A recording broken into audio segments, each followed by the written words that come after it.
میرے بھائیوں، اپنے اللہ کو راضی کریں۔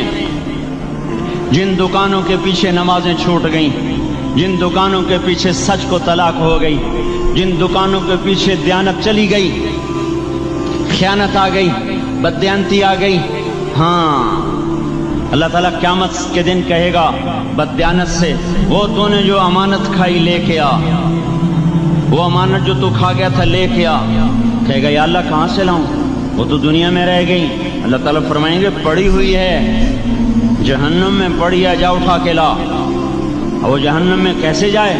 تو فرشتے ماریں گے چل، اور وہ اس کو لے کے چلیں گے، اور چلتے چلتے دوزخ کا سب سے خطرناک حصہ حاویہ، وہاں اس کو لے کے جائیں گے جہاں منافق رہتے ہیں۔ بددیانت لوگ حاویہ تک چلے جائیں گے ایمان ہونے کے ساتھ بھی۔ امانت کو کھانے والے لوگ حاویہ میں چلے جائیں گے، جو منافقین کی آگ ہے اس میں۔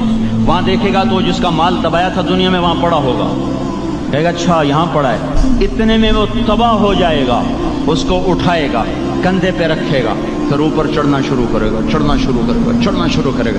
جب دوزخ کے کنارے پر آ جائے گا تو وہ اس کے ہاتھ سے چھوٹ جائے گا اور پھر حاویہ میں جا گرے گا۔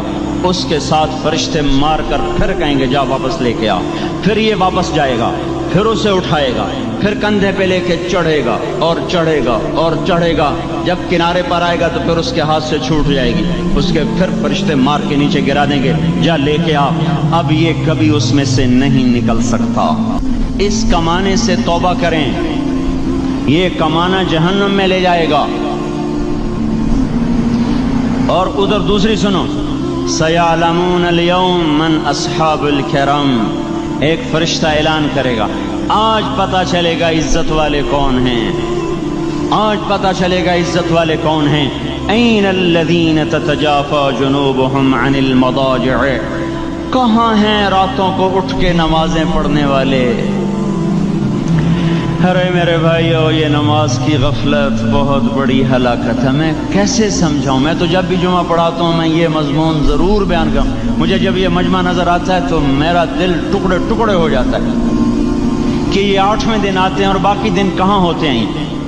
یہ کیوں نہیں سمجھتے؟ ان کے آنکھ کیا ہو گیا؟ ان کے کانوں میں ڈاٹ لگ گیا، یا دل کے اوپر کوئی پردہ آ گیا، یا میں کوئی عربی میں بات کرتا ہوں جو سمجھ میں نہیں آتی، یا میں کوئی ان سے چندے کا مطالبہ کر رہا ہوں، یا کوئی اپنی ذات کے لیے سوال کر رہا ہوں، یا اپنی شخصیت کی دعوت دے رہا ہوں۔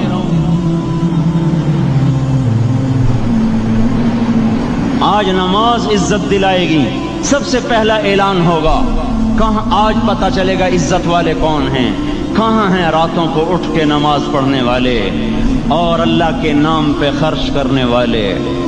صرف نماز نہیں، زکوٰۃ بھی دینی پڑے گی۔ پیسہ ہے زکوٰۃ نہیں دے رہے، پیسہ ہے اللہ پہ کے نام پہ خرچ نہیں کر رہے۔ بھائیو، اللہ کے نام پہ خرچ کرنا سیکھیں، اللہ کے واسطے اپنے آپ کو سادگی پہ لائیں اور اللہ کے نام پہ لٹانا سیکھیں۔ اللہ آپ کی نسلوں کو واپس کرے گا، صرف آپ کو نہیں، آپ کی نسلوں کو واپس کرے گا۔ آپ اللہ کو قرضہ دے رہے ہیں، کسی ایسے غیر کو قرضہ نہیں دے رہے۔ یہاں مسجدیں والے چندے مانگ رہے، بھائی مسجد کو چندہ دو، مدرسوں والے چندے مانگ رہے، مدرسوں کو چندے دو۔ یہ تو مسلمان کی غیرت کے خلاف ہے کہ اللہ کے گھر میں مسجد کے لیے چندہ مانگا جائے، اور کہیں صندوقچیاں پھرا رہے، کہیں وہ جھولیاں۔ ایسی مجھے شرم آتی ہے، یہ کرنے والوں پر بھی میں کیا کہوں، ان کی عقلوں پہ بھی پردہ ہے کہ اللہ کے گھر میں مخلوق کے سامنے جھولی پھیلاتے ہیں، اور پھر ان مسلمانوں کی آنکھوں پر بھی پردہ ہے کہ ان کو غیرت نہیں آتی کہ مسجد کے لیے جھولی پھیلائی جا رہی ہو، اور یہ گھروں میں اچھا خاصا کھاتے پیتے ہوں اور مسجد کے لیے جھولی پھیلائی جائے اور مسجد کے لیے صندوق رکھے جائیں، اور ہر نماز کے بعد مدرسے کے لیے لوگ چندہ مانگ رہے ہوں۔ یہ ایمانی اور غیرت کے خلاف، مسلمان کی سخاوت کے خلاف ہے کہ اس طرح مسجد کے لیے جھولیاں پھریں اور مسجد کے لیے صندوق پھریں۔ ہم تو اللہ کے نام پہ بے دھڑک لگائیں، اقیم الصلاۃ و آتوا الزکاۃ، اقیم الصلاۃ و آتوا الزکاۃ 67 دفعہ یہ حکم چلا ہے، اور ہر دفعہ زکوٰۃ کے ساتھ نماز، نماز، زکوٰۃ، زکوٰۃ، نماز، نماز، زکوٰۃ، زکوٰۃ، نماز۔ نماز پڑھنے والے زیادہ ہیں نسبتاً زکوٰۃ دینے والوں سے، زکوٰۃ دینے والے تھوڑے ہیں، پیسہ جاتے ہوئے جان جاتی۔ ہمیں نہ دو، اپنے غریب رشتہ داروں کو تلاش کر کے دیں، اپنے غریب رشتہ داروں کو، اپنے غریب پڑوسیوں کو۔ آج جو صحیح دیانتدار تنخواہ دار ہے وہ بھی مستحق زکوٰۃ ہے اگر وہ دیانتدار ہے تو۔ اگر رشوت نہیں لیتا تو آج کا ایس پی بھی مستحق زکوٰۃ ہے۔ میرا ایک دوست ایس پی کہنے لگا میں زکوٰۃ کا مستحق ہوں، حالانکہ میں ملتان کا ایس پی ہوں، کہ 15 دن میرے گھر میں کبھی سالن پکتا ہے کبھی نہیں پکتا۔ اپنے اوپر صرف خرچ کرنا۔ بچے کو کھلونے کی خواہش تھی، 1000 روپے کے کھلونے لے کے دے دیے۔ کیا ظلم ہے یہ؟ 1000 روپے کے کھلونے بچے کو لے کے دے دیے۔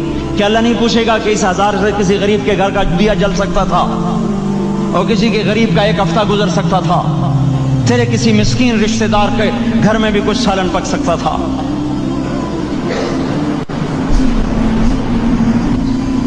رزق دیا تو اس کا ہوش نہیں کہ اس کا حق ادا کریں، جان دی تو اس کا ہوش نہیں کہ اس کا حق ادا کریں۔ سجدہ جان کا حق ہے، اور زکوٰۃ اور صدقات یہ مال کا حق ہے۔ میں کب اپنے لیے مانگ رہا ہوں؟ میں کہہ رہا ہوں اللہ اپنے غریب رشتہ داروں کو دیں، ان کو تلاش کریں اللہ کے واسطے۔ اپنی بیویوں سے پوچھو سونے کی زکوٰۃ دی ہے؟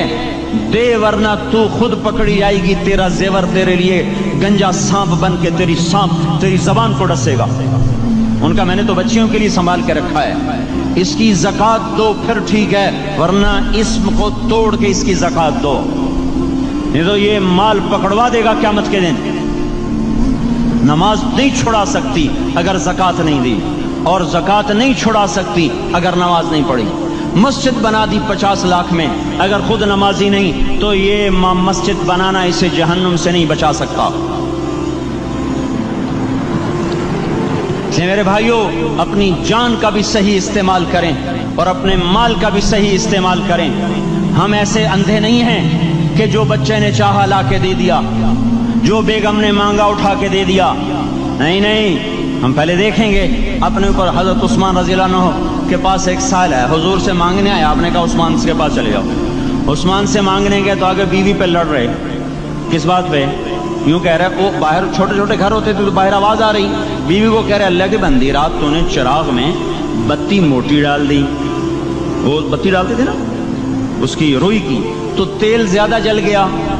تو یہ کہنے لگے یہ کس کنجوس کے پاس بھیج دیا؟ جو بیوی پہ لڑ رہا ہو کہ تو نے بتی موٹی ڈالی ہے تو یہ مجھے کیا دے گا؟ یہ دمڑی بھی نہیں دے گا۔ جب ان کو باہر بلایا اور خیرات مانگی کہ وہاں سے آیا ہوں، تو انہوں نے اندر گیا، ایک تھیلی اٹھائی، نہ پوچھا کہ کتنے چاہیے، نہ پوچھا کہ کون ہو، 3000 درہم اٹھا کے دے دیے۔ وہ حیران ہو کے کہنے لگا یار ایک بات تو بتاؤ۔ کہا کیا؟ کہا یہ مجھے تو نے اتنے دے دیے کہ میری اگلی نسل کو بھی کافی ہیں، اور خود بیوی پہ تو لڑ رہا تھا کہ بتی موٹی کیوں کر دی؟ کہنے لگے وہ اپنی ذات پہ خرچ تھا، وہ پھونک پھونک کے کرنا ہے، یہ اللہ کو دے رہا ہوں جتنا مرضی دے دوں، یہ تجھے تھوڑا دے، اللہ کو دے رہا ہوں۔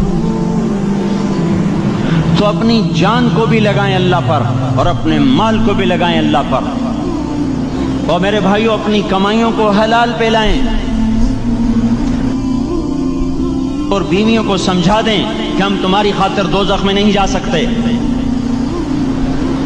یہ ہم اس پر توبہ کریں، اس پر توبہ کریں، اور یہ آبادی ہر وقت ہونی چاہیے مسجد کی۔ چلو کوئی جو جہاں سے بھی آیا ہے مسجد کے عادی بنو میرے بھائیوں۔ ہماری جماعت گئی تھی اردن میں 1991 میں، تو ہم اسرائیل کے بارڈر پر چلے۔ انہوں نے بتایا کہ یہ ہم سے آمد رفت بات چیت ہوتی رہتی ہے، چونکہ کچھ عرب ادھر رہتے ہیں کچھ عرب ادھر رہتے ہیں، رشتہ داریاں ہیں۔ تو کہا یہ یہودی ہم سے پوچھتے ہیں تمہاری فجر میں نمازی کتنے ہوتے ہیں اور تمہارے جمعے میں نمازی کتنے ہوتے ہیں؟ ہم نے پوچھا یہ تحقیق کیوں کرتے ہو؟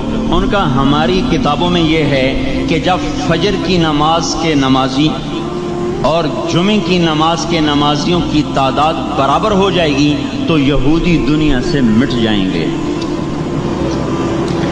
اب یہاں فجر میں 1.5 صف ہوتی ہے اور جمعے میں باہر بھی صفیں بنی پڑی، چلو میں کہتا ہوں مان لیا 1/3 طبقہ باہر سے آیا ہے، یہ 2/3 تو یہیں سے اٹھ کے آیا ہے، یہ کیوں نہیں ہر نماز میں آتا؟ میرے بھائیوں اپنے حال پہ رحم کریں، اللہ کے واسطے میری پکار کو سنیں۔ میں آپ کو کوئی فلسفہ نہیں سمجھا رہا، میرا روزانہ ہر جمعہ جب آتا ہوں میں یہی مضمون بیان کرتا ہوں، میں روزانہ آپ کو نیا بیان سنا سکتا ہوں۔ 360 دن ہیں، میں اللہ کے فضل سے آپ کو روزانہ نیا 360 دن میں آپ کو 360 نئے بیان سنا سکتا ہوں۔ میں یہاں بیان کرنے نہیں بیٹھتا، اپنا دکھڑا میں روتا ہوں کہ پوری گلستان کالونی جہنم کی طرف جائے اور میں ان کا پڑوسی ہوں اور میں انہیں جہنم میں جاتا دیکھوں اور میری ہائے نہ نکلے تو میں ڈوب کے مر جاؤں۔ جلتا کتا ہم نہیں دیکھ سکتے اور اس ہماری آنسوں نکل پڑیں، چوہے کو ہم جلتا نہیں دیکھ سکتے اور میں اتنی شکلوں کو جہنم میں جاتا دیکھوں۔ جس نے فجر آج نہیں پڑھی اس نے پر جہنم کو واجب کر لیا، جو اب آئندہ اثر نہیں پڑے گا اس پر جہنم واجب ہو گئی۔ پھر میں کیا مضمون بیان کروں، کیا فلسفے بیان کروں؟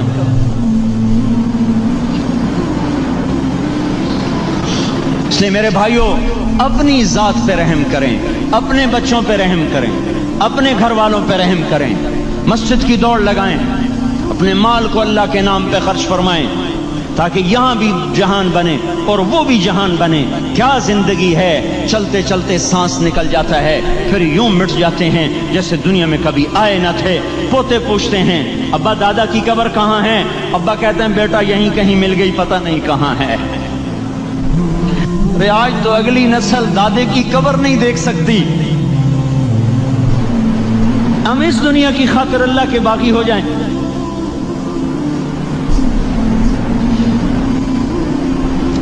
اس بے وفا جہان کی خاطر اللہ سے بغاوت کر جائیں جو ایسا مہربان، جو ایسا کریم۔